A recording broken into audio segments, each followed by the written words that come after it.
Is Paul McCartney more than just a musician? Born James Paul McCartney, June 18, 1942, in Liverpool. A musical prodigy self-taught on piano, guitar, and composition.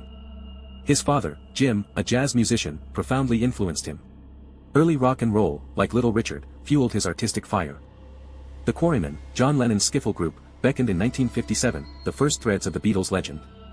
The Beatles, bassist, keyboardist, co-songwriter with Lennon. A partnership hailed as the most successful in music history. Yesterday, Eleanor Rigby, and Blackbird songs covered countless times, their origins now legendary. Post-Beatles, a solo debut in 1970. Then Wings, a 70s juggernaut, led by McCartney and his wife Linda. Wings dominated charts, Band on the Run, Silly Love songs each cemented McCartney's songwriting genius. The Cute Beatle label masked an avant-garde spirit. He championed experimental sounds in the Beatles' studio work. Sgt. Pepper's Lonely Hearts Club Band saw McCartney ascend as de facto leader, a shift in creative direction.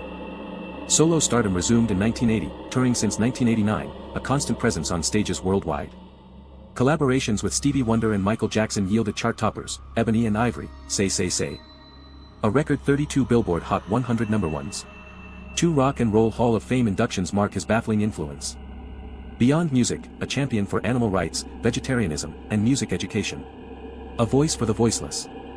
But did the real Paul McCartney vanish in 1966, replaced by a shadowy imposter?